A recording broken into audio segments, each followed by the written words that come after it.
A partir de agora, a análise dos fatos que marcaram o ano, a opinião com responsabilidade e a informação como ponto de partida para a reflexão. 2024 Além da Notícia.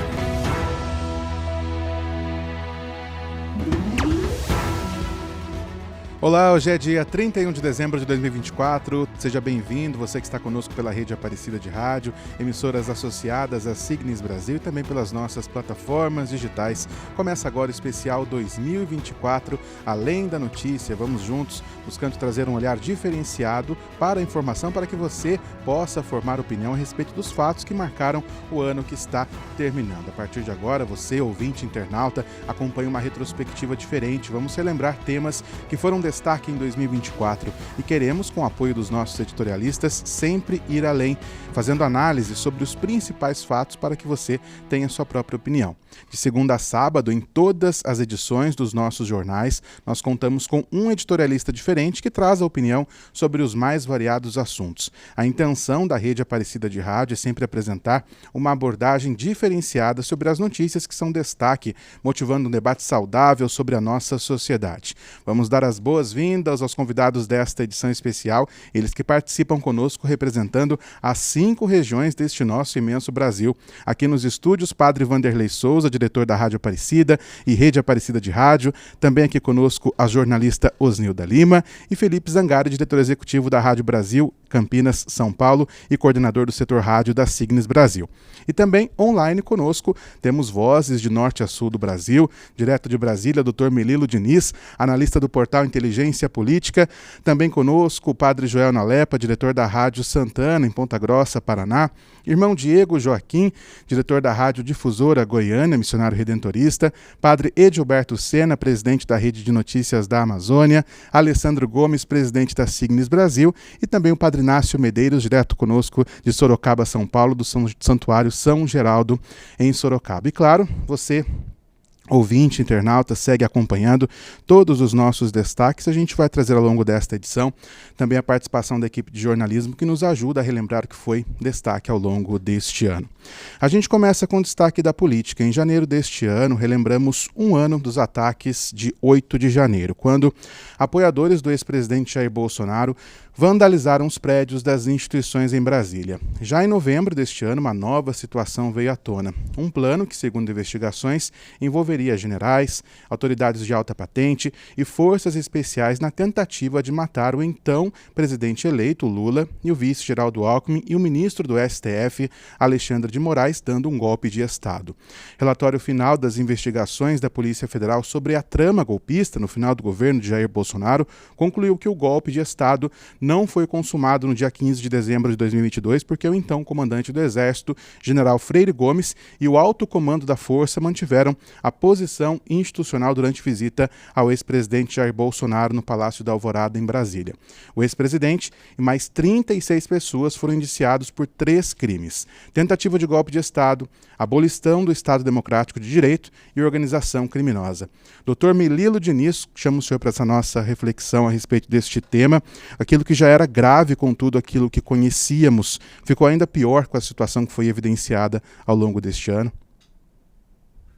Não tenho dúvida, e quero dizer que tivemos aí uns 90 dias, novembro e dezembro de 2022 e janeiro de 2023, com muitos riscos à democracia. É claro que ainda vão ser evidenciados e comprovados muitos dos argumentos e também os argumentos de quem vai se defender sobre isso. São 37 indiciados pela Polícia Federal e a gente sempre acredita que tem que haver o devido processo legal, a ampla defesa e o contraditório. De todo modo, no campo da política, ficou evidenciado que nós enfrentamos aí uma tentativa muito grave de ataque à democracia por meio de alguns núcleos que foram formados e que tinha no núcleo central o então presidente da República, Jair Bolsonaro, que tentava oferecer uma resistência ao resultado das urnas eletrônicas, da soberania do voto, e também modificar, por meio da força, por meio de uma medida autoritária, a qualidade da nossa democracia e a quantidade das normas que estavam ali estabelecidas. Muito obrigado, doutor Melilo. Eu trago a conversa agora aqui ao vivo para os nossos estúdios. Felipe Zangari, esses fatos que vieram à tona também mostram quão é perigosa a criação de toda uma narrativa em torno também da falsa existência de vulnerabilidade no nosso sistema de votação eletrônico, sistema de votação do nosso país, que tem referência até mesmo mundial. A segurança das nossas urnas, Eduardo, ela é comprovada. E toda vez que alguém questiona o resultado de uma eleição, é porque existe um oportunismo por trás. No caso concreto sobre o qual nós estamos falando aqui, vale lembrar, o então presidente Jair Bolsonaro havia ganhado sucessivas eleições para o Poder Legislativo por meio do voto eletrônico. Seus filhos, Carlos, Flávio, Eduardo, ganharam inúmeras eleições também para o Legislativo com esse sistema. Jair Bolsonaro ganhou uma eleição presidencial em 2018 por meio do voto eletrônico. Portanto, quando quem perde o pleito questiona a lisura da disputa eleitoral, é porque tem algum oportunismo e tem também um desejo de subverter a soberania do voto e subverter também a vontade dos eleitores. E ainda nessas questões ligadas aos ataques às instituições, 2 explosões aconteceram em 13 de novembro nas proximidades do Supremo Tribunal Federal em Brasília. Francisco Vanderlei Luiz lançou explosivos contra o STF e deitou sobre um artefato que explodiu em seguida. A Polícia Federal investiga as explosões na Praça dos Três Poderes como um ato terrorista e um fato que seria conectado com várias outras ações que já são apuradas em outras investigações. Isso leva também a uma reflexão em torno das informações que chegam até as pessoas. Padre Vanderlei Souza, nosso papel enquanto imprensa, enquanto veículo de informação, precisa ser o de disseminar informações verdadeiras também. Toda informação falsa, extremismo que chega até as pessoas é muito prejudicial. O Edu, sem sombra de dúvidas, quando a informação falsa é veiculada, produzida, a primeira pergunta que nós temos que nos fazer é qual é o objetivo? Porque se semeia uma falsidade na certeza de que aquela falsidade ou aquela notícia falsa vai gerar algo de benefício próprio. Assim como a gente via, né, no comentário do Felipe Zangari sobre a questão da lisura do voto, a informação falsa ela obedece ao mesmo critério. Não se produz algo nesta proporção com o objetivo de gerar o bem-estar. Nem para a sociedade, nem para as pessoas, nem para os grupos envolvidos que serão atingidos diretamente por aquela informação. Então nós temos que ter essa responsabilidade, sim. A imprensa não pode se vender a nenhum interesse, não pode se adequar a nenhuma classe objetivamente interessada em manter o poder, se aquilo está sendo prejudicial para a grande maioria da população. Nós não podemos permitir que o uso da imprensa seja com esse objetivo. Importante sempre olhar para o coletivo em prol do coletivo e não dos interesses individuais. Obrigado, Padre Vanderlei. E ainda nos destaques que marcaram o ano na política e no judiciário, o governo federal também teve troca de ministérios, também novo ministro no STF. Quem relembra para a gente é a jornalista Ana Maria Reis. O presidente Lula deu posse em 1º de fevereiro ao novo ministro da Justiça e Segurança Pública, Ricardo Lewandowski. Ele substituiu Flávio Dino, que assumiu uma cadeira no Supremo Tribunal Federal. Em seu discurso, Lewandowski elogiou o trabalho de Dino e destacou o desafio do combate ao crime organizado. Já na primeira semana de ministério, o primeiro grande desafio frente à pasta, a fuga de 2 detentos da Penitenciária Federal de Mossoró, no Rio Grande do Norte, marcou os noticiários e levantou dúvidas sobre o sistema prisional de segurança máxima. A recaptura só aconteceu 50 dias depois. Também em fevereiro, Flávio Dino tomou posse como ministro do Supremo Tribunal Federal. Seu discurso foi marcado pelo compromisso formal de respeito à Constituição e às leis, de isenção, de imparcialidade e de contribuir para que o judiciário funcione bem e distribua a justiça. Em menos de um ano na nova função, Dino já esteve responsável por temas polêmicos como o bloqueio das emendas parlamentares. Os repasses foram suspensos por decisão dele, que cobrou mais transparência sobre a autoria das destinações desses recursos. Muito obrigado, Ana, pelas informações. Padre Inácio Medeiros, primeiro falando sobre Lewandowski, novo ministro da Justiça e Segurança Pública. A segurança é, sem sombra de dúvidas, um dos maiores desafios de todos os poderes. Isso impacta diretamente na vida das pessoas. As ações até aqui, na sua avaliação, têm sido a contento? Como avaliar essa área tão necessária também? Eduardo, em primeiro lugar, eu penso que em nome dos meus companheiros, agradecer por esse espaço que nós recebemos na programação da Rádio Aparecida. Eu participo sempre no N30 da tarde com Rafael Rodrigues. Neste ano foram 38, 39 participações minhas no jornal N30, informando as pessoas. Eu faria uma comparação, Eduardo. Entendamos a sociedade brasileira, ou Brasil, como se fosse um organismo vivo. Nesse organismo vivo, nós podemos dizer, a questão de segurança, ela seria como que o sistema neurológico. Se o sistema neurológico não funciona bem, todo o restante do organismo é também prejudicado. Daí a importância de ter colaboradores à altura, pessoas que tenham conhecimento do seu cargo, pessoas que venham embasadas de um bom fundamento jurídico, como os ministros do STF, o ministro da Justiça, para que, em nome da sociedade brasileira, eles possam fazer valer.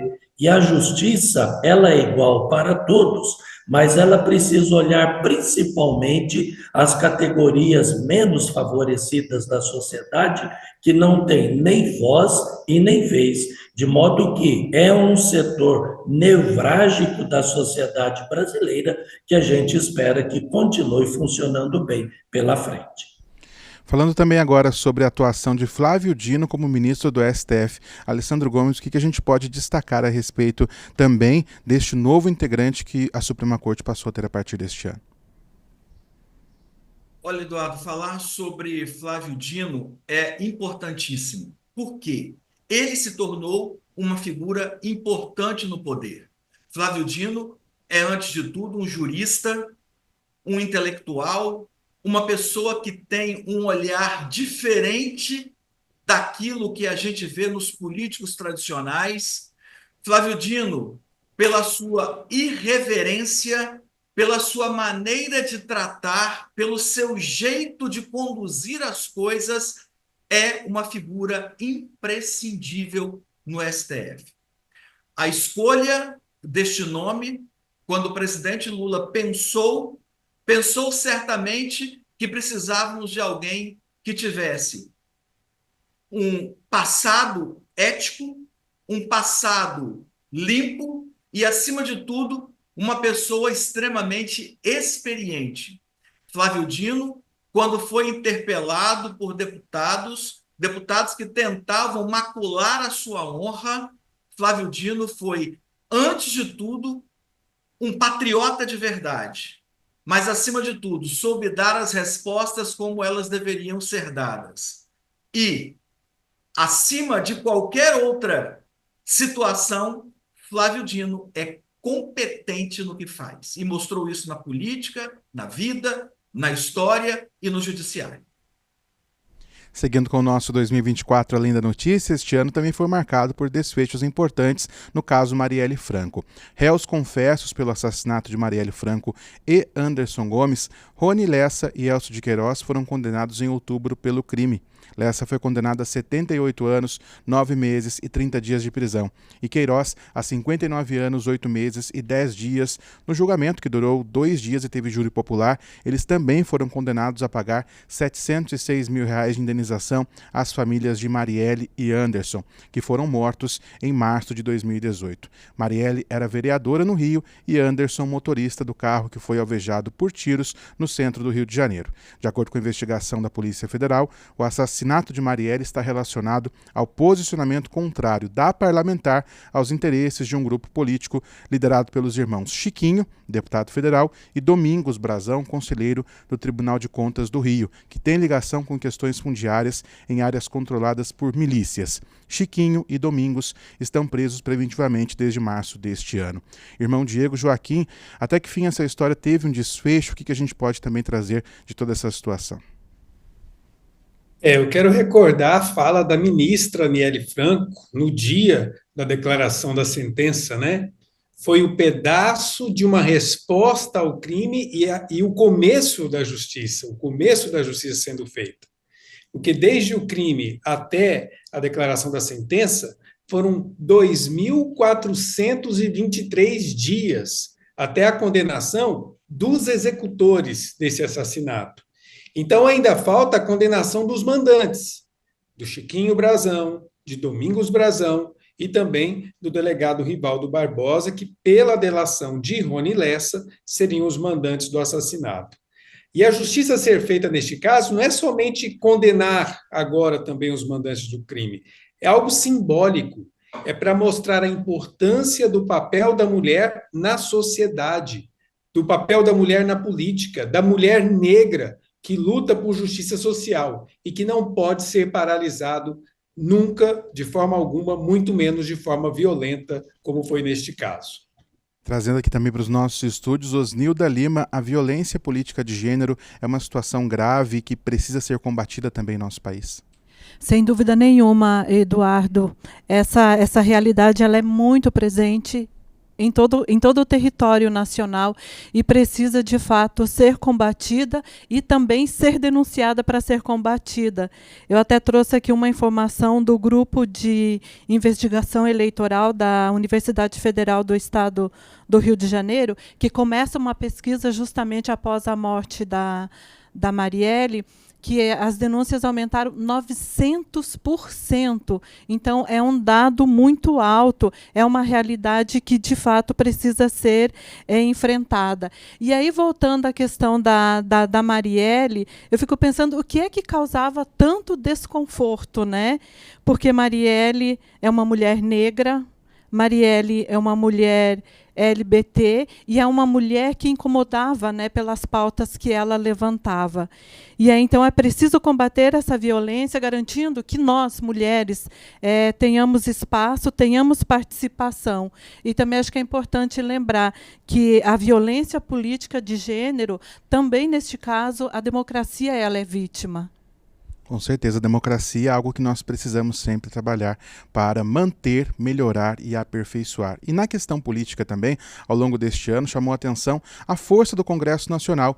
Câmara e Senado tiveram disputas mais acaloradas com o governo federal na votação de projetos e mostraram suas forças. Na mesa, as emendas parlamentares e sua destinação, fazendo com que a relação governo e Congresso não fosse das melhores. Dados da análise Barômetro do Poder da consultoria Infomoney mostram que em novembro, por exemplo, a capacidade do governo aprovar proposições no Congresso foi avaliada como regular para 71% dos entrevistados. O diálogo entre poderes também é avaliado como regular para 76% dos analistas. Irmão Diego, Joaquim, de volta aqui conosco. A relação governo e Congresso ficou mais estremecida ainda neste ano. A situação das emendas parlamentares com pouca transparência também chama atenção. Na verdade, eu penso que essa relação do governo, do Palácio do Planalto com o Congresso, ela é tensa, independente de quem está ocupando a cadeira da presidência da República no Brasil. A tal ponto que a gente já percebe há alguns mandatos que o presidente é refém do Congresso. As emendas parlamentares, que deveriam ser um instrumento de participação mais ampliada da sociedade no orçamento, como uma forma de atender de maneira mais direta as necessidades das comunidades, se tornou uma ferramenta política poderosa, perigosa e uma moeda de troca importante no tal do toma lá da cá da relação do governo com o Congresso. E, nesse sentido, de novo, teve que vir do Supremo Tribunal Federal uma ação para tentar moralizar o uso dessas emendas de forma ética, moral e transparente. Mas esse desequilíbrio de forças está sempre colocando o país no risco de uma crise institucional em diversos aspectos. E precisa ser discutida, precisa ser revista sobre o risco da gente desconfigurar por completo o papel do parlamento e o papel do presidente da República. Mais adiante a gente vai tratar também desta questão das emendas, mas eu queria aqui, antes disso, ouvir também o Padre Joel Nalepa sobre a transparência, que é algo que a gente cobra bastante dos poderes públicos e ela é fundamental também de ser executada, colocada em prática ao longo daquilo que nós observamos na política, Padre? Sem dúvida, a transparência nas emendas é de fundamental importância. Afinal de contas, os recursos destinados são provenientes da arrecadação feita pelo Estado. Trata-se de recurso público. É preciso transparência sobre a origem e sobre a finalidade ou destinação das emendas. Transparência também permitir a atuação eficiente dos órgãos de controle, interno e externo. Quando há transparência, a chance de corrupção diminui, e sem a transparência o caminho fica pavimentado para desvios e a corrupção. Critérios claros, regras e, acima de tudo, regulamentação sobre o uso de recursos públicos para o bem comum são princípios essenciais para a gestão pública. É muito ruim quando as regras não são claras e passa a ser briga de poder. Este é um problema estrutural e precisa ser enfrentado. Um estado devastado pelas águas. A situação do Rio Grande do Sul, com as enchentes entre o final de abril e o início de maio de 2024, chamou atenção em todo o país. A situação, classificada como a maior catástrofe climática da história do estado. Em várias cidades, no período entre 27 de abril e 2 de maio, chegou a chover entre 500 a 700 milímetros, correspondendo a 1/3 da média histórica de precipitação para todo o ano. No dia 20 de agosto, a Defesa Civil do Rio Grande do Sul reportou 183 mortes. Ao todo, 478 municípios gaúchos foram atingidos por inundações, quedas de barreira e deslizamentos de terra. Padre Joel Nalepa de volta conosco. O contraste entre a solidariedade de todo o Brasil, que olhou com carinho para o Rio Grande do Sul, e a falta de ação em certos momentos do poder público também chama atenção para toda essa questão envolvendo a área ambiental? Os momentos desafiadores, acidentes, desastres climáticos como os que aconteceram no Rio Grande do Sul acabam sendo ocasião para conhecermos o lado nobre, que se expressa na solidariedade, e também o lado pobre, que explora com saques e vantagens oportunistas. Sobre o lado nobre, o estado do Rio Grande do Sul é grato a toda a solidariedade e manifestações de apoio de todo o Brasil. Sem dúvida, foi grande a mobilização e que ajudou o povo do Sul a se reerguer. Pessoas, comunidades, ONGs, empresas, igrejas, Cáritas, entre outras organizações, agiram com muita dedicação e solidariedade. Mas tudo isso acontece como medida emergencial, inclusive por parte do Estado, que também atua através dos órgãos como Defesa Civil, Corpo de Bombeiros e o Serviço Social. Falta investimento em medidas de prevenção. O orçamento precisa prever recursos para essa finalidade.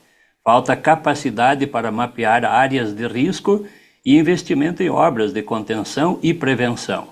Chama atenção este contraste entre solidariedade do povo e amorosidade do poder público.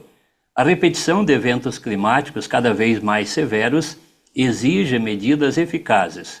Decretar estado de calamidade pública deveria ser menos usual se a lição de casa for feita. É urgente a adoção de medidas de prevenção. E claro, falando sobre questão ambiental, a gente ouve também o Padre Edilberto Sena. Padre Edilberto, esse desastre ambiental no Rio Grande do Sul tem ligação também com as mudanças climáticas, que são inclusive acentuadas pelo desmatamento na Amazônia e a falta de compromissos efetivos para tentar evitar essa situação. Qual avaliação o senhor faz? Sim, e não só. De um lado, não se pode mais esconder que o desastre ambiental deixou de ser apenas mudança climática para início de catástrofe ambiental. Basta conferir os variados modos de o planeta gritar por socorro: enchentes, secas, bacia no Rio Amazonas secando, Pantanal, fogo secando e tantos outros casos pelo mundo afora. O dilúvio no Rio Grande do Sul tem também contribuição do fator climático. Mas aquela situação, pelo que eu acompanho aqui da Amazônia, lendo os cientistas, há uma outra causa, tão ou mais grave, que tem sido a displicência dos governantes, tanto municipais como estadual. Não houve precaução suficiente. Não procuraram construir barreiras e diques adequados para domesticar o rio com o volume de águas da enchente. Eu comparo, assim, o dilúvio da Bíblia. Enquanto apenas Noé cuidava de construir a arca, os políticos e a sociedade faziam festa, até que o dilúvio chegou.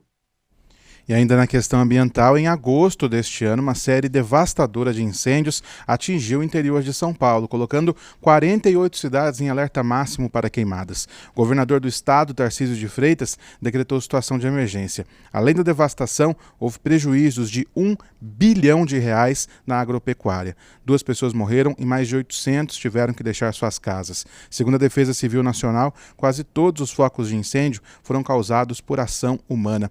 Felipe Zangari, esse fato chamou muita atenção por conta do tempo extremamente seco que foi acometido aqui no nosso estado de São Paulo, também pelos riscos da prática de atear fogo. É isso, nós tivemos uma onda de calor e de seca nesse período que acabou possibilitando esses inúmeros focos de incêndio que foram citados aqui.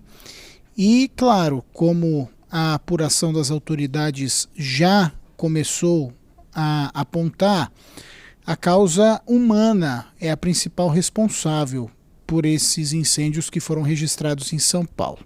E aqui nós temos 2 elementos para considerar. O primeiro é que ainda há alguma ignorância por parte dos que habitam áreas rurais e que ainda utilizam a técnica de atear fogo para limpar o terreno e preparar o solo para uma nova safra, para um novo plantio. E por outro lado, a irresponsabilidade de muita gente que continua, por exemplo, jogando bituca de cigarro na margem das rodovias e com o tempo seco é uma atitude que acaba trazendo consequências às vezes imprevisíveis. Fato é, nós temos sim uma emergência climática terrível em andamento que causa consequências muito graves, mas a ação humana também causa consequências às vezes desastrosas para a convivência. Os incêndios de São Paulo são a prova disso. Uma questão urgente que precisamos ter muita atenção. E ainda na área ambiental, a região amazônica, em especial o estado do Amazonas, registrou seca recorde este ano. Em todo o Amazonas, mais de 800 mil pessoas foram impactadas pela estiagem este ano. Em toda a Amazônia, quase 70% dos municípios vem registrando índices de seca ainda mais intensos do que os de 2023. Padre Edilberto Sena, além do impacto na biodiversidade, na alimentação com a morte dos peixes, a seca também causa inúmeros outros problemas, deixando até mesmo as pessoas que precisam dos rios para navegação, para mobilidade, isoladas. A seca na Amazônia causa sérios impactos na natureza, nos animais e nas populações da região. Entre tantos impactos negativos, vamos focar aqui a seca nos rios. Na semana passada apareceram mortos várias toneladas de peixes num lago aqui no município de Santarém.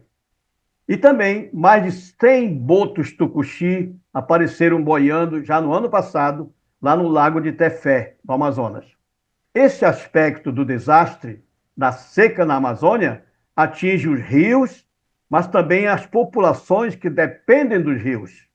Vamos tomar como exemplo o nosso rio Tapajós, aqui próximo. Um belo rio que já é banheiro para os moradores, fonte de alimentação, estrada fluvial para as canoas, bajaras, barcos de passageiros. Hoje, o rio Tapajós está usurpado por grandes empresas exportadoras de soja e milho do Mato Grosso. Se apossaram do rio para seus grandes comboios de barcaças navegarem no rio abaixo, rumo ao oceano e ao mercado internacional. Sai da frente as canoas, os pescadores, porque os comboios não pedem licença. Mas quando agora o rio Tapajós seca, já por 2 anos consecutivos, os comboios, a navegação, e aí os mais de 1.000 carretas lotadas de grãos que iam antes para Miritituba, Itaituba, para as barcaças, hoje invadem a cidade de Santarém, atropelando gente, construindo portos improvisados, para descarregar as toneladas de grãos na frente da cidade. Olha, gente, a seca na Amazônia produz também esse tipo de crime de agressões aos nativos. E a CNBB também expressou preocupação pela questão ambiental em nosso país, como relembra a Rafaela Oliveira. A Conferência Nacional dos Bispos do Brasil, a CNBB, por meio de sua presidência, publicou em setembro nota oficial destacando a gravidade dos eventos climáticos extremos que impactaram o Brasil nos últimos tempos. No documento, a CNBB reforça que a gravidade deste momento exige de todos coragem, sensatez e pronta correção de rumos. A nota faz referência direta às mudanças climáticas que têm se acelerado de forma impressionante, afetando diversas regiões do país. A conferência mencionou eventos como a enchente histórica no sul do Brasil, uma das maiores secas a se espalhar por amplo território nacional e o alarmante aumento das queimadas, que juntos configuram os sintomas mais evidentes dessas transformações climáticas. Conosco aqui nos estúdios, Padre Vanderlei Souza. Ser igreja também é estar atento às questões ambientais, sociais, a tudo que acontece no mundo para também construir um mundo melhor. Essa preocupação ela é importante? Com certeza, Edu, porque a gente vai observar que desde o Concílio Vaticano II, perpassando todas as conferências latino-americanas, Medellín, Puebla, Aparecida, a pergunta que a igreja sempre tem feito é: qual é o rosto que nós temos? Quem compõe essa igreja? E quando nós fazemos essa pergunta, nós temos que identificar e conseguimos identificar as diversas expressões, culturas, realidades. Nós encontramos as desigualdades sociais, nós encontramos as situações de racismo, de discriminação, nós encontramos a situação dos ribeirinhos, a situação dos quilombolas, a situação das comunidades indígenas. Ou seja, nós entendemos que a igreja ela tem que estar ao lado, conversando, discutindo, para que o evangelho de fato se encarne. Nós não proclamamos isto? O verbo se fez carne e habitou entre nós. Como é que nós podemos admitir que numa sociedade que se proclame cristã, hajam desigualdades, explorações e discriminações? Hajam situações de risco à sociedade. É importante que esta pergunta seja feita e sim, a igreja tem que estar inserida nas causas sociais, nas causas ambientais, porque nós proclamamos também que a criação, o cosmos, é uma bênção de Deus, é um presente de Deus. Ninguém joga fora, ninguém estraga, ninguém joga no lixo um presente que recebe. Por que nós faríamos isto com a natureza? Ninguém joga para escanteio algo que é muito importante. Por que fazer isto com um ser humano? Só porque ele não mora no prédio onde eu moro? Não. Social, ecologia, a igreja tem que estar conversando e apontando os caminhos de melhoria dessas relações. Papa Francisco também sempre chamando atenção para esta questão. Alessandro Gomes, neste ano, o pontífice também expressou diversas vezes a preocupação com a casa comum. É fundamental também nesse sentido que as autoridades atendam a todos esses apelos. Papa Francisco tem apelado constantemente para as questões climáticas, mas, acima de tudo, o Papa, nos últimos anos, tem feito um apelo muito especial, não só para a questão climática, que é fundamental e está na agenda de Francisco, esse santo em vida que Deus nos deu para conduzir a igreja e para ser um porta-voz para o mundo. Francisco, em sua lucidez, em sua vontade de ajudar, fez inúmeros apelos às autoridades, aos leigos e ao clero. Mas eu quero deixar aqui uma pergunta. O que estamos nós cristãos, nós, mais precisamente católicos, e aí seja a igreja como um todo, o que estamos fazendo, por exemplo, para atender o apelo do Papa por pensar e querer ajudar os mais pobres? O Dia Mundial do Pobre é um dia como qualquer outro. O que fizemos nós para melhorar a vida do pobre? O que fizemos nós para atender o apelo de Francisco? O que fez a igreja para atender o apelo de Francisco? Estamos nós nos importando com os apelos do Papa Francisco? Estamos nós nos importando com o magistério da igreja? ao qual obedece Francisco? Estamos nós pensando realmente em atender, em buscar, em compreender e verdadeiramente executar aquilo que nos pede a Igreja por meio de Francisco? Repito, santo em vida. E nós, o que somos? Reflexão importante, a gente traz agora também para a área da economia.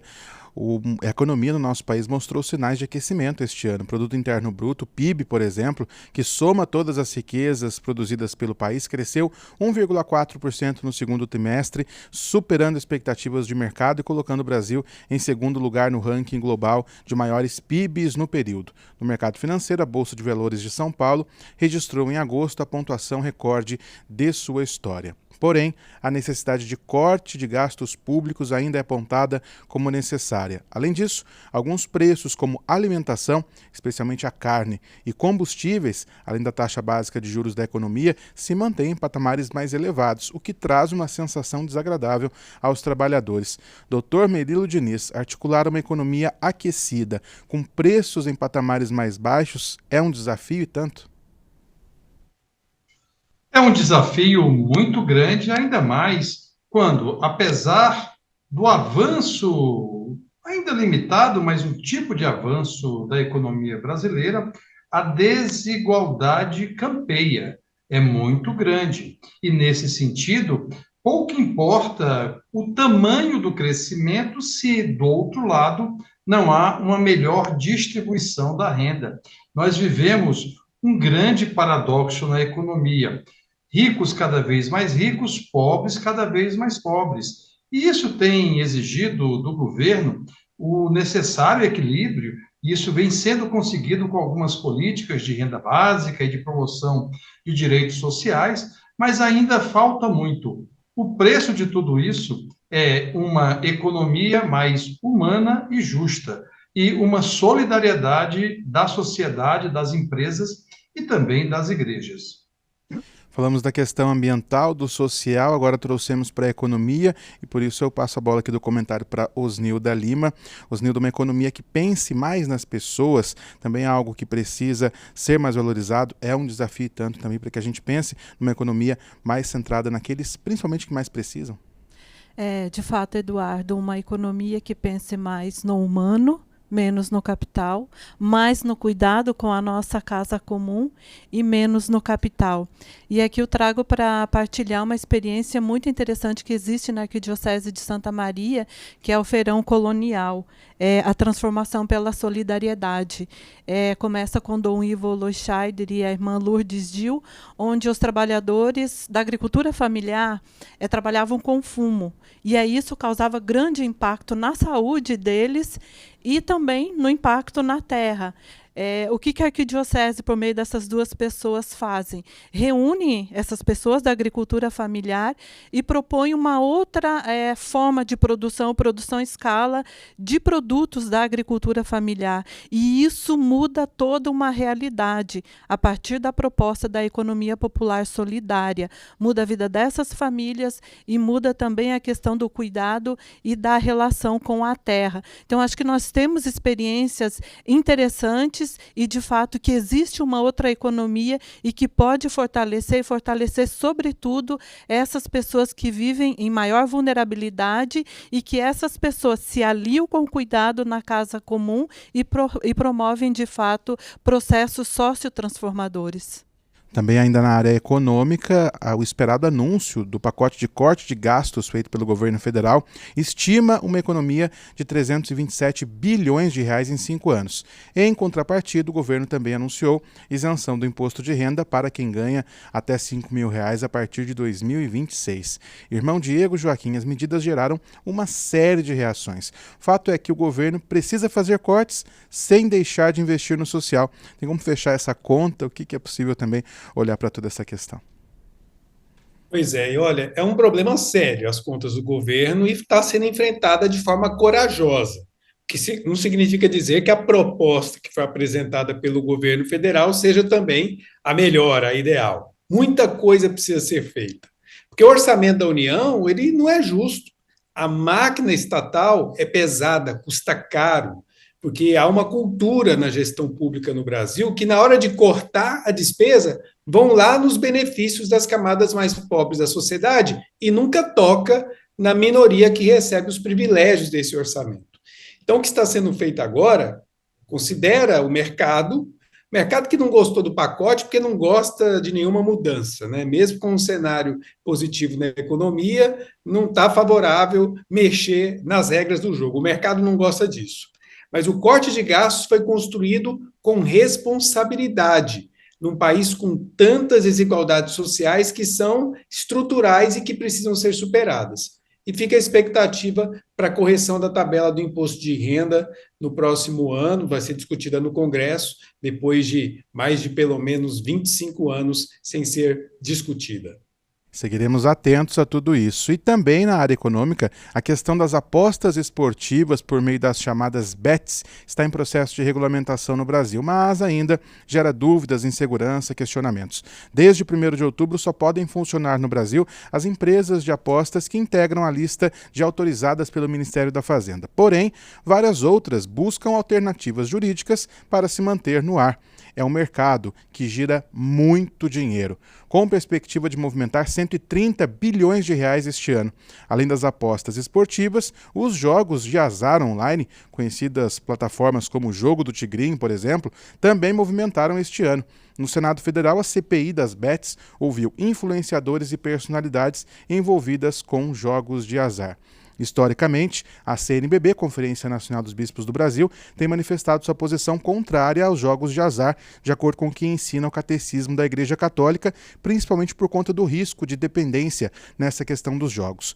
Osnilda Lima, essa é uma questão que traz sérios riscos, muitas perspectivas também para que sejam analisadas. De fato, você mencionava que é um comércio que gera muito dinheiro e que, na maioria das vezes, esse dinheiro vem daquelas pessoas que já estão vulnerabilizadas socioeconomicamente. E aí, há mais de 40 anos, a CNBB, e a partir dos ensinamentos da Igreja, tem essa preocupação e, sobretudo, na preocupação com a saúde das pessoas, com o bem-estar da família, porque muitas vezes esse dinheiro é tirado de necessidades emergenciais da família. Então, esse posicionamento ele é muito importante por parte da Igreja e por parte de todos nós contra esse projeto de lei, que pode continuar afetando muito a vida das pessoas, e que não é um projeto recente, né? A gente recua um pouco e ele vem com muita força. Então, é importante a gente se posicionar contrário ao projeto de lei. País de tanta desigualdade é uma questão que precisa ser olhada com muita atenção. Padre Inácio Medeiros, as autoridades têm enfrentado essa questão com a devida seriedade na avaliação do senhor? Por mais seriedade que possa ter, mas ainda é pouco, sabe? Porque toda essa questão, ela está colocando em risco a vida das pessoas. Nós podemos falar da gravidade do vício do jogo como a gravidade daqueles que são dependentes do álcool ou são dependentes da droga. Só uma família que tem um dos seus membros dependentes do álcool, dependentes da droga, é que sabe a tragédia que isso significa, não apenas na vida da pessoa, mas na vida da família e, por tabela, na vida de toda a sociedade. E não adianta falar assim, nós temos boa vontade, porque a gente vai dar assistência para aquelas pessoas que, por acaso, vierem a se viciar com os jogos. Não é por acaso, mas é fato que acontece, e as provas que nós estamos tendo já é mais do que suficiente para a gente perceber que isso não deve acontecer. Então, falta seriedade, até porque o dinheiro que circula por detrás dessa jogatina toda é muito grande. Os clubes de futebol estão envolvidos, outros segmentos da sociedade estão envolvidos. Haja vista, por exemplo, que o principal campeonato de futebol do Brasil trocou o seu nome, né? E é justamente para um desses segmentos de apostas, né? Que mexe com a vida das pessoas.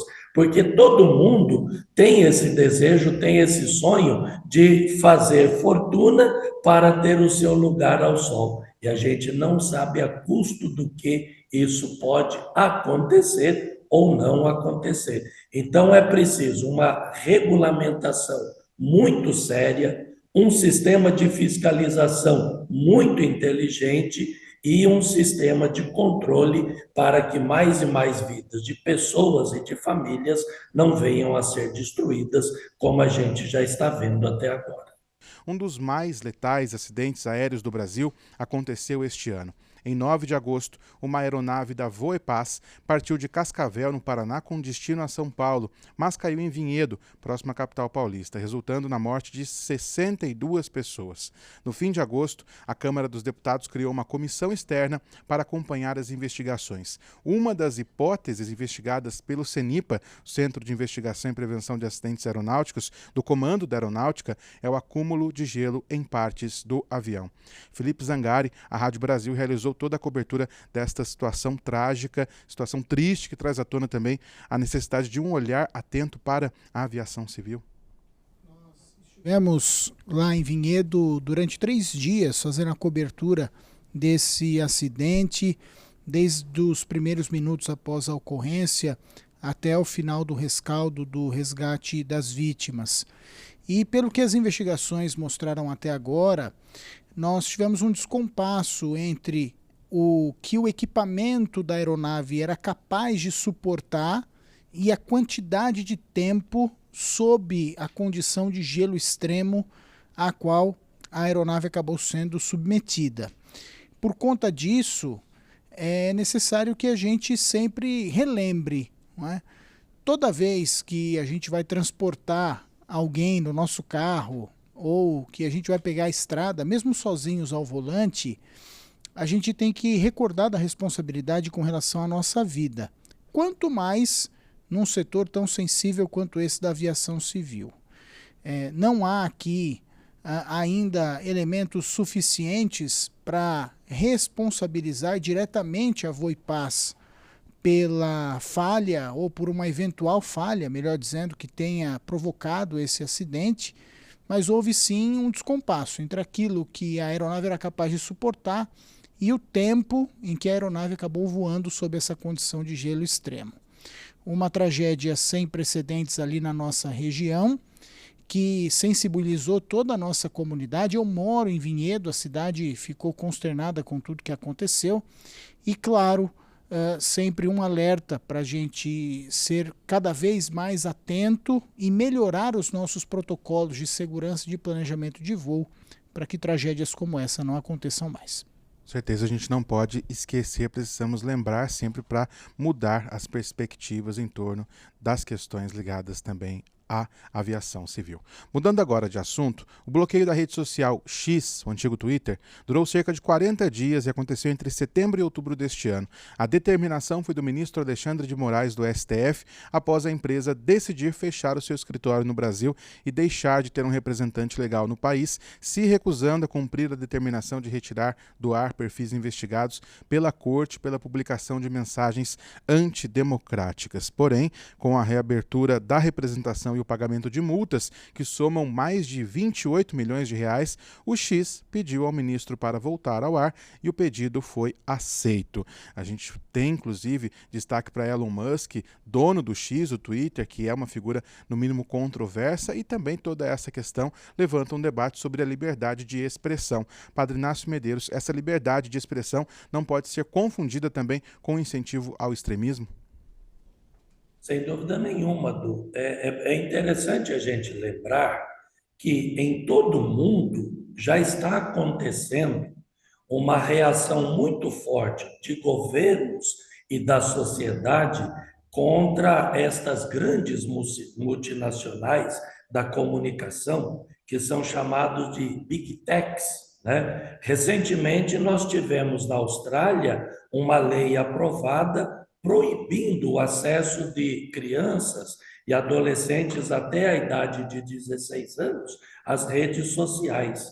Lá mesmo na Austrália, e tomara que esse costume viesse para o Brasil também, as grandes companhias de comunicação já precisam pagar royalties aos meios de comunicação pequenos do país que estão sendo proibidos, que estão sendo prejudicados, melhor dizendo. Aqui no Brasil, nós temos a séria discussão sobre a questão do celular na escola. Inclusive, agora, recentemente, o nosso governador de São Paulo já assinou a lei proibindo o uso total de celular na escola. E muitos casos de abusos em que os donos, os proprietários destas grandes redes de comunicação se julgam estarem acima do bem e do mal. Para complicar a situação ainda, o Elon Musk se torna agora um membro da equipe de governo dos Estados Unidos. Se ele já se sentia tão poderoso por ser proprietário de uma dessas companhias, eu fico imaginando como que ele vai se portar a partir de agora, né? Mas eu diria assim, a liberdade é aquilo que define o ser humano, é a principal característica, a principal virtude que nos define. Mas depois as Sagradas Escrituras vão completar na palavra de São Paulo: tudo me é permitido, mas nem tudo me é recomendável, porque o bem, a privacidade das pessoas, a liberdade das pessoas, ela precisa vir antes de tudo. É preciso que aconteça um controle na utilização desses grandes meios, dessas grandes redes de comunicação. A palavra mais correta, eu penso que está naquela expressão: liberdade sim, mas com responsabilidade, porque depois que o mal já aconteceu, não dá para voltar atrás. Agora com destaque da saúde. O Brasil recebeu em novembro a recertificação de país livre do sarampo pela Organização Pan-Americana da Saúde. Em 2016, o Brasil já havia alcançado esse status. No entanto, em 2018, as baixas coberturas vacinais permitiram a reintrodução do vírus no país. Agora, a recertificação marca a recuperação do status das Américas como uma da região livre do sarampo endêmico. Para cumprir os critérios de recertificação, o Brasil precisou comprovar que não houve transmissão do vírus do sarampo durante pelo menos um ano, além de ter fortalecido o programa de vacinação de rotina, a vigilância epidemiológica e resposta rápida a casos importados. Questão da vacinação também, que precisa ser sempre alvo de atenção. Padre Joel Nalepa, após muito questionamento que a gente teve em torno da vacina, da eficácia da vacina, da saúde, é importante também comemorar um título como esse e também seguir desmistificando, combatendo a desinformação sobre a vacina, seja ela qual for? A desinformação dos males dos tempos atuais. O que é pior é que isso acontece justamente na era da comunicação digital, acesso às redes sociais, 5G, entre tantas outras oportunidades. A desinformação é um desserviço, é enganar partilhando alguma mensagem que não é verdadeira. Mas o Brasil sempre teve destaque em campanhas de vacinação, e isso merece ser reconhecido por tudo que o Brasil já fez. Com a pandemia da Covid-19, o negacionismo se espalhou como uma praga em muitos países, e no Brasil fez estragos enormes. A ciência passou a ser atacada e sem razão no que diz com propriedade, estudos e pesquisas. A população acaba sendo levada pelo medo. Ainda assim, é alta a porcentagem dos brasileiros que acredita nas vacinas. A desinformação circula com muita rapidez. É como uma árvore derrubada na floresta que faz barulho e estragos. Mas o combate a esse mal é acreditar no plantio de uma árvore que demora, não faz barulho, mas é eficaz. E claro, a gente convida também para essa nossa conversa o padre Gilberto Sena, padre da região amazônica. A vacinação também é algo desafiador. O Ministério da Saúde também precisa redobrar a atenção às famílias ribeirinhas e a outras características que são próprias da região amazônica. Olha só, do ponto de vista do interesse das pessoas pela vacina, a vacinação hoje já é bem aceita nas comunidades da Amazônia. Eu trabalhei no meio rural, hoje trabalho na periferia da cidade e eu vejo como a população sente necessidade de ter o seu posto médico, de ter vacinação. O problema são as distâncias na Amazônia, né? Para levar a vacina e para as pessoas saírem lá do seu local para virem o local da vacinação. Esse é o grande desafio. Vou dar um exemplo desse desafio. Lá na Diocese de Cruzeiro do Sul, no Acre, o padre me contou que para chegar da sede do município até a paróquia dele, leva 5 horas de canoa voadeira. E como aquela comunidade são centenas de outras que têm a dificuldade de receber a vacinação. No entanto, eu entendo que a vacinação hoje ela é valorizada pelas populações urbanas e rurais. Há um bom entendimento de necessidade de vacinação, graças a Deus. E é claro que não podemos nos esquecer também das eleições. Em outubro, as eleições municipais de 2024 foram um grande destaque. O desempenho dos partidos no Brasil revelou um domínio dos partidos de centro sobre a maior parte do território, um crescimento das siglas de direita e um declínio de lideranças de esquerda, se considerada a mudança no tamanho do eleitorado. Mário de Paula tem mais detalhes. De acordo com a consultoria Nexus, a partir do ano que vem, 81 milhões de brasileiros serão governados por prefeitos filiados a legendas de centro, atingindo 52% do eleitorado. O PSD foi o partido que mais elegeu prefeitos em todo o país. A sigla conquistou a prefeitura de 887 municípios, sendo 5 capitais, o que representa um aumento de 35% se comparado ao resultado da eleição anterior. O MDB também conquistou 5 capitais. O PL conquistou 4. O União se manteve e também permaneceu com 4 capitais. PT, PSB, Republicanos e Avante ficaram com apenas uma capital cada. PDT e PSDB perderam todas as suas prefeituras em capitais.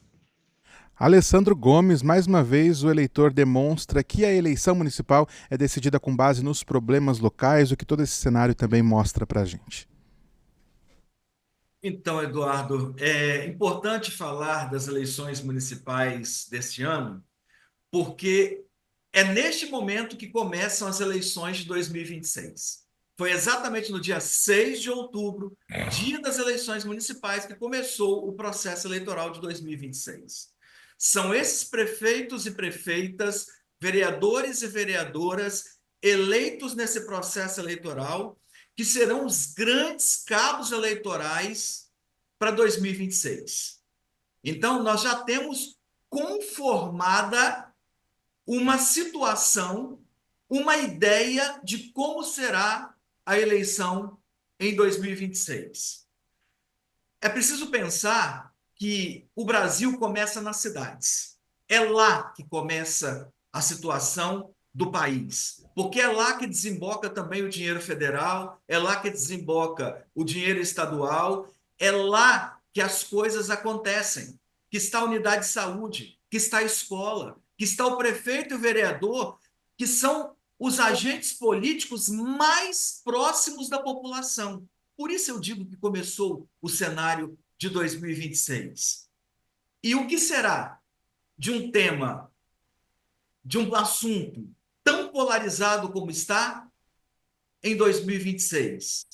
Que papel terão esses prefeitos e essas prefeitas, esses vereadores e essas vereadoras? Aguardemos. E seguimos acompanhando e, claro, falando também sobre política, vamos aonde está o centro do poder, Dr. Murilo Diniz, direto de Brasília. O que dizer sobre o crescimento do PSD e sobre Gilberto Kassab? Foi um dos grandes personagens dessa eleição?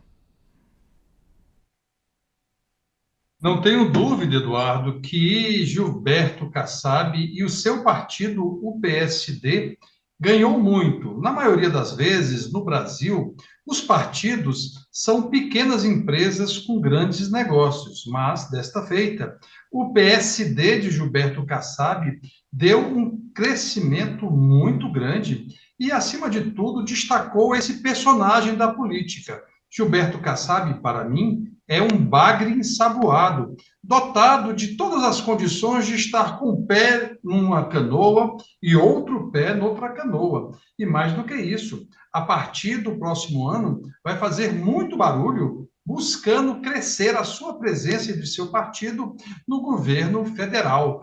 Gilberto Kassab Geralmente, quando isso faz, tem como único objetivo o seu projeto da política e não um projeto de política. É por isso que a gente tem que ficar muito atento a esse crescimento e a este personagem com o seu partido político, o PSD. Eleições municipais que geram impacto na política nacional. E ainda sobre eleições, não podemos deixar de lembrar de um momento, no mínimo curioso, na disputa pelas eleições na capital, São Paulo. A cadeirada que José Luiz da Atena, candidato então pelo PSDB, deu no adversário Pablo Marçal, do PRTB, ao vivo, durante o debate promovido pela TV Cultura, foi o ápice de uma escalada de agressividade que marcou a campanha na capital paulista desde antes do início do período eleitoral. Com termos chulos, os candidatos que disputaram a prefeitura da capital paulista demonstraram uma inédita falta de respeito nesta situação. E eu trago essa conversa aqui para os nossos estúdios com o padre Vanderlei Souza. Padre, essa escalada de violência acabou se repetindo também em outras cidades. Isso esvazia o debate, que precisa ser um debate propositivo para que a gente tenha crescimento na sociedade. O Edu, se traz uma questão muito séria e que a gente conversa, vem debatendo isso há muito tempo. Como é formado o ideário político nacional? No Brasil nós vamos perceber que os grandes conglomerados políticos, eles são descendentes dos escravocratas, das fazendas, daquele povo que sempre explorou o povo e nunca se viu diante da justiça propriamente dita para se perguntar o que eu vou fazer para recuperar. Até hoje nós temos uma dívida histórica com a população negra do Brasil. Os escravizadores, quando foi abolida a escravidão, eles receberam incentivos para poder se recuperar. E os escravizados? Nada. Ou seja, esta violência existencial, ela vem fazendo parte do corpo político brasileiro, ela vem fazendo parte das situações, da forma como nós vemos que é conduzida, que chegou a esse ponto extremo da violência física. A grande questão que nós devemos nos colocar é: não podemos aceitar isso mais. Nós somos um país de conversas, de discussões, de propostas. Quando a gente vai para as populações periféricas, nós encontramos lá diversos grupos que, através da arte, da música, da dança, de outras expressões, têm trazido benefícios, têm trazido questionamentos, têm trazido orientações para a manutenção da sociedade, para o estabelecimento da cidade, para a verdadeira política, que é a administração do bem comum. Enquanto que estas elites políticas que sempre se privilegiaram desse lugar, inclusive sendo tratados como celebridades, e no fundo eles são cidadãos, funcionários públicos, servidores públicos, não são elite, mas que sempre foram tratados, eles não estão aí nessas discussões. E quando alguém resolve ir lá para o meio, nós vemos o que acontece, como aconteceu com a Marielle.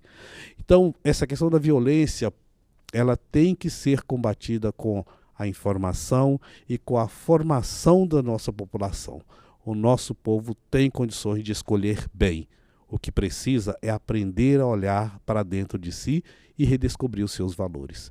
E aqueles que não estão sintonizados com o bem comum, que estão apenas se beneficiando do lugar público de gestão, esses têm que ser mesmo afastados, indesejados e não eleitos.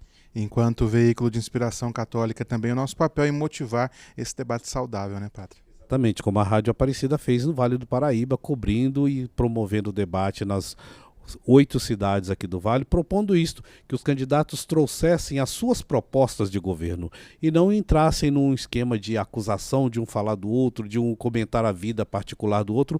Isto não nos interessa o que você vai fazer quando estiver exercendo o cargo público. Para que você está lá?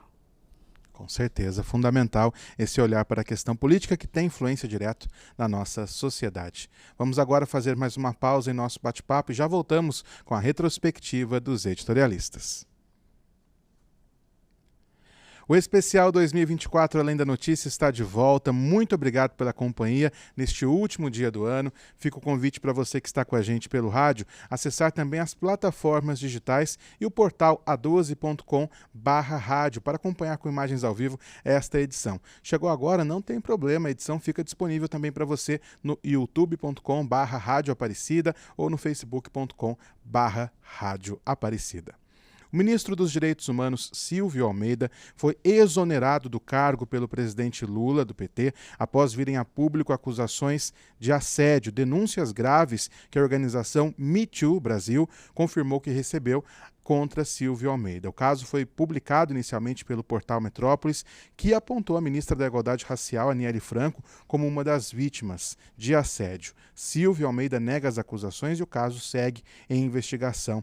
Irmão Diego Joaquim foi em uma entrevista para a Rádio Difusora de Goiânia que Lula fez a primeira declaração sobre este caso, declaração pública sobre a situação, as denúncias. Lula foi enfático ao dizer que alguém que pratica assédio não vai ficar no governo. Foi um caso de extrema repercussão, né? É verdade. E naquele dia o presidente Lula mostrou que não quer nada, nenhuma questão secundária atrapalhando o trabalho do governo. Tanto que ele mesmo trouxe o assunto, apressou o assunto na entrevista exclusiva que nos concedeu. Mas talvez por isso a decisão da demissão foi tomada de forma rápida a partir do momento que ela se tornou pública, mas foi tomada com toda segurança, seguiu os trâmites que dessem segurança, tanto para as vítimas, como também para aquele que era acusado. E o simbolismo da decisão dessa demissão foi muito forte, não somente para mostrar a não tolerância à prática do assédio no ambiente do governo, para sinalizar ao serviço público e à sociedade também a relevância do papel da mulher e que deve ser cuidada, protegida e respeitada. E, de fato, não pode ser tolerada em nenhum ambiente esse tipo de agressão. Evidenciado pela ministra que passou a ocupar o posto dos Direitos Humanos e da Cidadania, a ministra Macaé Evaristo, que tem uma simbologia muito forte também, uma mulher negra ser colocada, alçada a esse posto de ministra após as denúncias contra Silvio de Almeida virem à tona. E falando também na questão feminina, Osnilda Lima ao vivo com a gente aqui nos estúdios. Osnilda, é uma situação complicada a gente observar que mesmo mulheres em postos de poder, de destaque na sociedade, estão sujeitas a questões como essa, que possibilidade de assédio também. É uma questão muito triste. De fato, Eduardo, é compreensível que nós mulheres, e aí eu falando aqui do ponto de vista mesmo feminino, nós mulheres hesitemos em fazer essas denúncias. E aqui eu fiquei pensando e trouxe alguns motivos que nos levam a esse medo, a essa precaução, a demorar a fazer a denúncia. E um deles talvez seja a dificuldade de reconhecer o assédio. A normalização de comportamentos abusivos faz com que nós, mulheres, a dificuldade de identificar isso. E isso é importante também trazer que isso causa um sofrimento muito grande, né? Isso traz mal para a nossa saúde também. Um outro motivo é o medo de não sermos acreditadas diante da denúncia. O outro, e aí eu acho que conecta muito com a questão do ex-ministro, o temor do agressor, dependendo do lugar que ele ocupa, o espaço que ele ocupa, há esse temor. Outra dimensão também é a vergonha e o sentimento de culpa, porque muitas vezes, diante do agressor, nós temos esse medo e temos essa vergonha e nos sentimos culpada também. E aí, diante da denúncia, vem novamente mais uma culpa, né? A sociedade culpabiliza a vítima. E aí vem a dimensão do trauma de reviver esse assédio, o medo das consequências, sobretudo profissionais, o medo da impunidade, que ela ainda é muito forte em nossa sociedade, a morosidade e a dificuldade dos processos andarem. E aí, não por último, mas extremamente importante, a cultura do silêncio em nossa sociedade. A falta de responsabilização social e a proteção dos agressores perpetuam a cultura do silêncio. Então, é muito importante que nós, mulheres, também os grupos vulneráveis, tenhamos a coragem de fazer a denúncia e de levar adiante para que esse tipo de situação não ocorra nunca mais na nossa sociedade com nenhuma pessoa. fundamental levar esses casos ao conhecimento das autoridades. A gente falou um pouco sobre segurança pública ao longo desta edição especial, mas agora a gente volta a tratar especificamente deste tema, porque investigado por envolvimento com o primeiro comando da capital, o PCC, Antônio Vinícius Lopes Gritzbach foi morto à luz do dia no Aeroporto Internacional de São Paulo, em Guarulhos. Gritzbach tinha fechado em março um acordo de delação premiada com o Ministério Público de São Paulo para delatar crimes da facção e de policiais. Ele chegou a pedir mais proteção aos promotores em virtude de ter sido jurado de morte. Segundo o Ministério Público de São Paulo, Gritzbach teria atuado para lavar 30 milhões de reais de dinheiro proveniente do tráfico. Felipe Zangari, este caso mostra que a atuação do crime organizado pode ser ainda mais grave do que aquilo que a gente tem noção. Foi-se o tempo, Edu e amigos, que o crime organizado estava arregimentando pessoas para ocupar territórios, como o que a gente vê acontecendo no Rio de Janeiro. Essa é a fase 1, vamos dizer assim, da ação desses grupos criminosos. Hoje, as ações do crime organizado estão muito mais complexas e enraizadas em vários segmentos da sociedade, inclusive na própria política. Não podemos tapar o sol com a peneira aqui.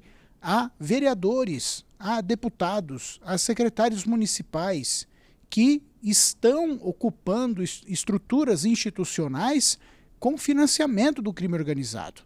E, infelizmente, é forçoso dizer isso, no judiciário também não é diferente. Portanto, as ações dessas organizações criminosas do narcotráfico, elas estão cada vez mais complexas, estão presentes também na oferta de serviços à população, porque precisa haver meios para que esse dinheiro ilegal tenha ares de legalidade. Então, recentemente aqui em São Paulo, uma rede de postos de gasolina ligada ao PCC foi desmantelada pela Justiça. Há denúncias de vínculo de traficantes com empresas de transporte público, cooperativas, enfim, sem falar nos serviços irregulares de oferta de internet e outros serviços para as comunidades. A ação do crime organizado está cada vez mais sofisticada e, por isso, o Estado precisa ter cada vez mais inteligência e rastreio do dinheiro para poder combater. Combate que precisa ser institucionalizado. Alessandro Gomes, essa questão toda ligada ao crime organizado também precisa ser assumida com muita seriedade pelas nossas autoridades? É verdade. Enquanto nós, brasileiros, fecharmos os olhos e não cobrarmos dos estados e da União, certamente isso não vai diminuir. Aliás, só vai aumentar o problema. É preciso realmente institucionalizar a discussão. Mas é preciso mais do que isso. É preciso que nós forcemos, como aconteceu agora em São Paulo, forcemos um debate. Aquele policial que jogou o homem da ponte, uma pessoa já rendida, o outro que vários policiais invadiram uma casa e bateram na avó, no pai e no filho. E outro ainda em que o policial atira 11 vezes na rua contra um jovem de 26 anos que havia roubado 3 pacotes de sabão em pó. Olha, é inadmissível que esse tipo de coisa ainda aconteça. Isso fomenta o crime. O uso abusivo da força, o uso de armas de maneira indiscriminada, isso fomenta o crime. E enquanto as instituições não trabalharem de forma conjunta, de forma a atuar de maneira preventiva, enquanto a instituição Brasil e a instituição Estados Federados não trabalharem de forma preventiva, nós vamos continuar sofrendo com o crime organizado. E o crime organizado, ele está arregimentando pessoas e fazendo com que outras pessoas tratem a criminalidade como algo comum, algo que está aí no dia a dia, e a gente ouve pessoas dizendo, não vai mudar. Será que não muda? Eu acho que a mudança começa exatamente Vou passar agora para o final do meu comentário passado, anterior. Será que não muda? 2026 está aí. E seguimos atentos a tudo que acontece agora, tratando também do cenário internacional. Nós tivemos este ano a eleição de Donald Trump, como relembra para nós a Fernanda Prado. O político republicano Donald Trump venceu a eleição presidencial dos Estados Unidos ao conquistar a maioria dos 538 votos no colégio eleitoral e derrotar a candidata democrata, a vice-presidente Kamala Harris. Trump venceu em mais da metade dos 50 estados do país, inclusive entre estados pêndulo, grupo que inclui Carolina do Norte, Geórgia, Pensilvânia e Wisconsin. A vitória traz o bilionário de volta à cadeira presidencial após ter protagonizado um mandato com polêmicas e escândalos. Ele também será o primeiro presidente da história do país a assumir o cargo após receber uma condenação judicial. Muito obrigado, Fernanda. Padre Inácio Medeiros, a eleição de Trump traz um novo fator ao xadrez geopolítico mundial? A eleição do Trump praticamente mereceria um capítulo à parte, né? Por tudo aquilo que esteve envolvido antes da eleição e pelo suspense que o mundo está vivendo no período posterior à eleição. Primeira coisa, nós costumamos dizer que os Estados Unidos é um modelo para o mundo e é um modelo para o Brasil, porque lá se vive o bipartidarismo. Desde que os Estados Unidos se tornaram independentes, nós temos apenas dois partidos, os democratas e os republicanos. Mas o que não se sabe é as muitas diferenças, as muitas divergências, os muitos grupos que existem dentro desses dois países.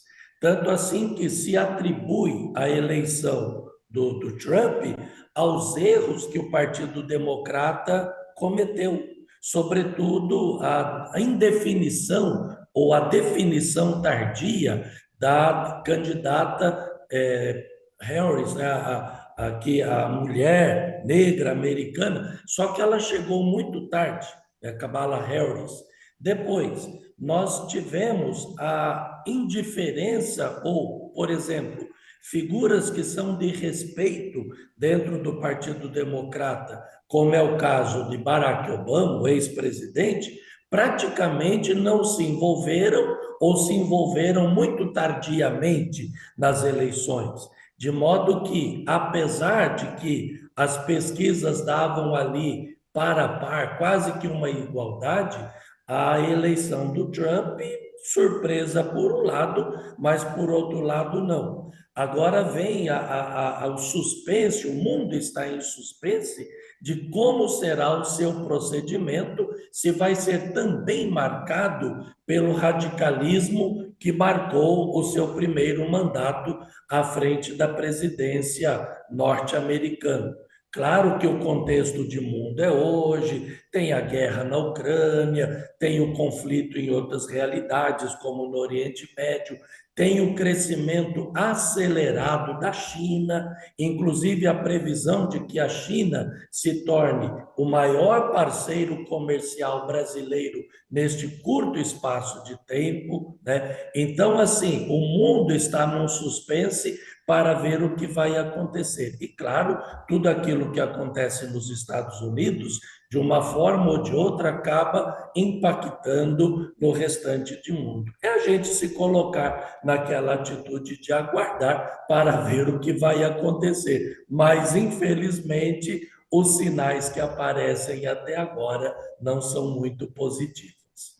Com certeza, seguimos atentos também. A eleição de Trump traz ainda um olhar apreensivo para a questão ambiental. Padre Gilberto Sena, gostaria de ouvi-lo a respeito dessa questão, com a experiência, com o olhar que o senhor tem atento também. Tivemos reunião do G20 este ano no Brasil, com anúncio de investimentos para o Fundo Amazônia. Porém, com a eleição de Trump, esse recurso fica incerto. O que a gente pode também esperar das potências mundiais? Elas parecem preocupadas, na visão do senhor, com a questão ambiental de forma efetiva? Olha, não dá para a gente se iludir, não. Questão ambiental não faz parte das lógicas dos governantes do mundo inteiro.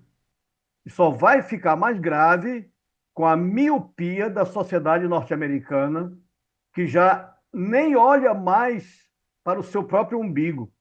Eleger um homem sem caráter, egoísta, inveterado, revela também uma sociedade já sem um horizonte existencial. É a falência de um império geopolítico. E a falta de cuidado com a crise climática entra na lista dessa ignorância. Sendo um dos maiores causadores de crise climática no mundo, o povo norte-americano elege um homem que já provou antes a irresponsabilidade com o bem comum e agora já anuncia que vai continuar a explorar o gás de xisto, que é outro causador sério de violência climática. O que se pode esperar dele e de outros governantes do mundo? Entra Conferência 1, Conferência 2, Conferência 29, Conferência 30. Acaba de acontecer agora, esse ano ainda, 2 conferências. Uma na Colômbia e essa de Azerbaijão. O que é o resultado que se tem? Nada de esperança positivo para o nosso planeta e a civilização. Então, vem aí a COP30 em Belém do Pará daqui a pouquinho. O que esperar em defesa do clima? No meu entender, muita conversa, muitas promessas e segue a caravana da destruição como as anteriores. Desculpe se eu sou meio pessimista nesse lado, mas eu não vejo com muita esperança. Nós estamos vivendo, de fato, os últimos minutos do tempo do planeta. Planeta que pede socorro também. Falando em G20, a reunião dos líderes mundiais que aconteceu no Rio de Janeiro terminou com a divulgação de uma carta. Entre os destaques, o documento reafirma o compromisso do bloco com objetivos do Acordo de Paris, ao menos em teoria. O texto reforça ainda esforços dos países para tributar efetivamente os super ricos, respeitando a soberania fiscal. A declaração menciona também temas como a equidade de gênero e conflitos pelo mundo. O texto pede um cessar-fogo na faixa de Gaza, apela para uma solução de 2 estados para o conflito entre Israel e o Hamas. Dr. Melilo Diniz, o Brasil esteve em uma posição de evidência. Essa carta traz compromissos fundamentais também para o cenário mundial, coloca o Brasil também nessa posição de uma grande articulação política que possui historicamente? Claro que o Brasil teve toda a evidência e o destaque era porque era o presidente do G20, cargo que entregou para a África do Sul logo depois da reunião no Rio de Janeiro. Agora, foram 85 pontos de consenso e, como você destacou, creio que ficou evidente essa aliança global contra a fome e a pobreza, que teve 80 países, reafirmação do G20 como um fórum de cooperação para apoiar os países em desenvolvimento. Depois, o tema da taxação das grandes fortunas, a ênfase na questão ambiental, o compromisso para garantir a paz. Como dizia o nosso padre Gilberto, o desafio disso é deixar de ser uma conversa, deixar de ser carta e compromisso e transformar essa teoria na prática. É muito mais difícil. E creio que o Brasil tem tradição, mas tem também que fazer o dever de casa para servir de exemplo para esse tipo de situação, de modificar a conversa em concretização de propostas, projetos e soluções. Caminhando para o final desta nossa edição especial com os destaques da Igreja. O Papa Francisco lançou este ano uma nova encíclica. Amou-nos é o título da carta papal que fala sobre o Sagrado Coração de Jesus. A 4ª encíclica de Francisco repercorre a tradição e a atualidade do pensamento sobre o amor humano e divino do coração de Jesus Cristo, convidando a renovar sua autêntica devoção para não esquecer a ternura da fé, a alegria de se colocar a serviço e o fervor da missão, porque o coração de Jesus nos impele a amar e nos envia aos irmãos, segundo esta encíclica escrita pelo Papa Francisco, direcionada a todo o povo. Padre Joel Nalepa, essa nova encíclica traz um pensamento muito forte sobre o amor de Deus por nós, também o amor que precisamos ter ao próximo em tantas situações como as que foram colocadas aqui do nosso dia a dia também. A encíclica sobre o amor humano e divino do coração de Jesus Cristo, Amou-nos, como diz o apóstolo Paulo se referindo a Cristo, é um apelo, sim, a toda a humanidade, que, de acordo com o Papa Francisco, vive a Terceira Guerra Mundial em pedaços. Como nas encíclicas sociais Laudato Si, Fratelli Tutti, que nos mostram que o amor a Jesus Cristo consiste em laços fraternos e o cuidado com a casa comum, o amor que resgata o sentido do coração como centro de desejo e o lugar onde são forjadas as decisões importantes de uma pessoa, lugar unificador e que dá sentido à existência, coração como lugar da sinceridade, onde não se pode enganar.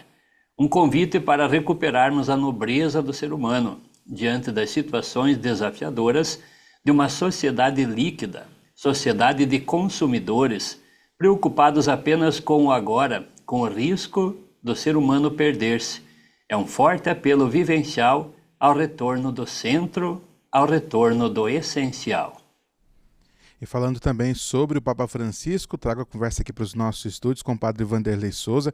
Padre, o ano de 2024 também foi marcado por ser o ano da oração, em preparação ao Jubileu 2025. Nós pudemos vivenciar um itinerário de preparação também muito marcante nesse evento que é importantíssimo para a história da Igreja. Edu, quando falamos do Jubileu 2025, Jubileu da Esperança, vem todo esse legado que o Papa Francisco tem trazido para a Igreja, todas as orientações, tudo aquilo que ele nos propõe, que é rever o cristianismo à luz da esperança, da luz de Deus em nossa história. E esse tempo, né, do ano de 2024, quando podemos ter essa experiência de caminhar durante 8 meses aqui na Rádio Aparecida, oferecendo cadernos da CNBB, os 8 cadernos de reflexão sobre a oração, o que a gente contempla ali? A gente contempla a oração como o combustível que move a nossa ação a partir da inspiração do Espírito Santo de Deus, para que nós nos tornemos e transformemos a nossa realidade em lugar de bem, transformemos a nossa consciência de que o planeta é casa comum, é nosso, Deus nos deu. Então tudo isto nos faz perceber que preparar-nos para o jubileu do ano de 2025, em cima da palavra esperança, esperançar um mundo novo.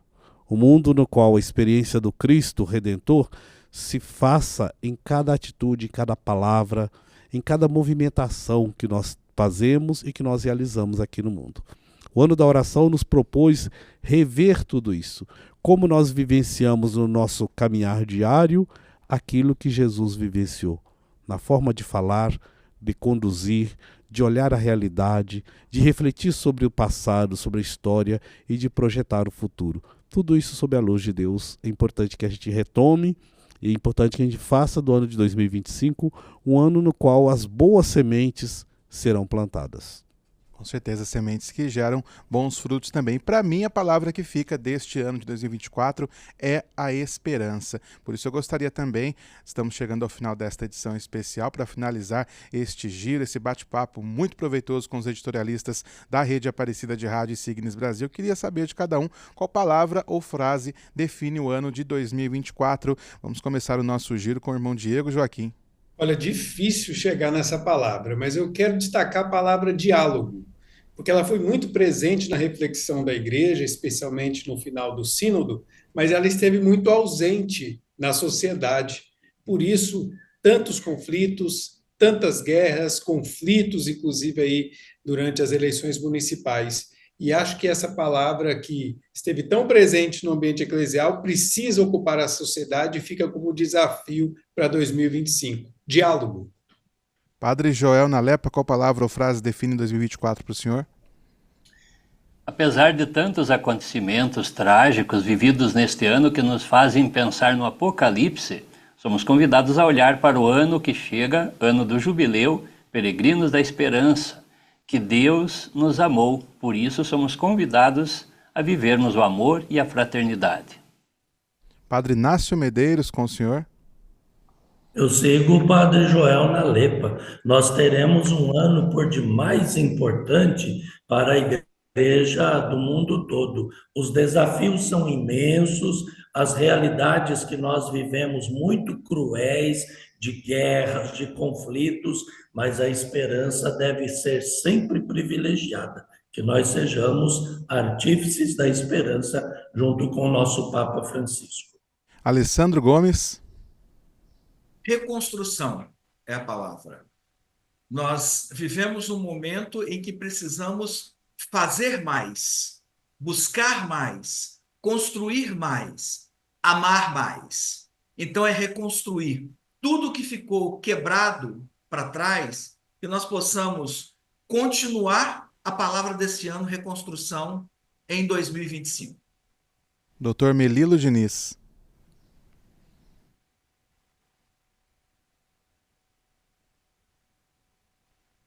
Como do microfone do senhor? Vou chamar aqui de novo. Dr. Melilo Diniz, qual palavra ou frase define 2024 para o senhor? A espera vive de esperar esperançando. Uma relação profunda com a transcendência e da nossa capacidade de superação, de poder ir além dos limites humanos, cuja origem é divina. Há um rosto que reflete essa luz, e foi o rosto do menino que chegou nesse Natal. A ligação entre a humanidade e Deus, ativa, sublime e concreta. A esperança. Padre Edilberto Sena. Enfrentamento, a palavra. Enfrentamento na política, enfrentamento na defesa do meio ambiente, enfrentamento dentro da própria nossa igreja, entre seguir a linha que o Papa Francisco está mostrando e um retrocesso na própria vivência da fé. Por isso, enfrentamento. Trazendo aqui também para os nossos estúdios, Felipe Zangari. Eu penso que uma frase que seja importante para a gente se inspirar, e na linha do que falaram aqui os nossos companheiros, é uma frase de Dom Paulo Evaristo Arnes, grande e saudoso arcebispo de São Paulo, que dizia que a nossa vida deve ser vivida de esperança em esperança. A cada amanhecer, Deus nos dá essa oportunidade. Então, inspirados pelo Ano Santo, pela temática do Ano Santo, e olhando para tantos desafios que nós passamos ao longo desse ano, em que toda a sociedade brasileira precisou respirar fundo e seguir adiante, eu penso que a palavra de esperança em esperança pode ser uma síntese do nosso ano. Capacidade do brasileiro de sempre seguir em frente. Osnilda Lima. Eu quero trazer aqui a Carolina poetisa, né? Carolina Maria de Jesus, que ela diz assim: comigo o mundo vai mudar-se. Não gosto do mundo como ele é. E aí é o convite e é o meu compromisso também. E convido você para que nós possamos ser construtores da paz e tecelões da esperança. Concluindo este nosso especial, Padre Vanderlei Souza. Eu vou na mesma linha da Osnilda e eu quero retomar aqui o refrão de uma música gravada pelo Roupa Nova, uma versão da música Cure o Mundo, do Michael Jackson. Diz o seguinte: só o amor e tudo que já se fez, a força da paz, muda tudo outra vez. Venha, já é hora de acender a chama da vida e fazer a terra inteira feliz. Ninguém solte a mão de ninguém. Demos-nos as mãos com esperança, esperançosos, esperançados, para que a gente faça o nosso mundo melhor. O Cristo nasceu para isso, para trazer a paz. Aproveitando que estamos neste último dia de 2024, pedindo também para o senhor Padre Vanderlei que deixe para nós uma bênção especial com a intercessão de nossa querida Mãe Nossa Senhora Aparecida, também concluindo esse ano com muito sucesso. Então, meus queridos irmãos e irmãs, é uma alegria muito grande estarmos juntos nesse último dia do ano, falando de tantas coisas. Sim, falamos de coisas difíceis, falamos de coisas constrangedoras, falamos de tristezas até, mas concluímos com esperança e com amor. E que esse ano de 2025, o Senhor Deus nos dê a graça de caminharmos corajosamente de mãos dadas. O Senhor esteja convosco. Ele está no meio de nós. Abençoe-vos o Deus Todo-Poderoso, Pai, Filho e Espírito Santo. Amém. Amém. Muito obrigado, Padre Vanderlei Souza, e em nome do Senhor também obrigado a todos os nossos editorialistas, aos presentes aqui no estúdio, aqueles que estão conosco pela plataforma virtual, que nós possamos continuar em 2025 juntos, indo além, sempre trazendo opinião para que você também possa formar consciência a respeito dos assuntos que são destaque no Brasil, no mundo, na nossa sociedade. Muito obrigado também a toda a equipe envolvida na produção deste especial, ao Portal A12 pela parceria. Agradeço também aos nossos outros editorialistas que não puderam estar aqui conosco nesta edição especial, Padre William Betoni, diretor da Rádio TV Bom Jesus, em Bom Jesus da Lapa, na Bahia, e também a Janaína Gonçalves, que é a coordenadora nacional da PASCOM Brasil. Continue bem informado ao longo da nossa programação, também acompanhando as informações no portal a12.com. Para você, o nosso desejo é de um ano novo repleto de boas notícias. Grande abraço e feliz ano novo.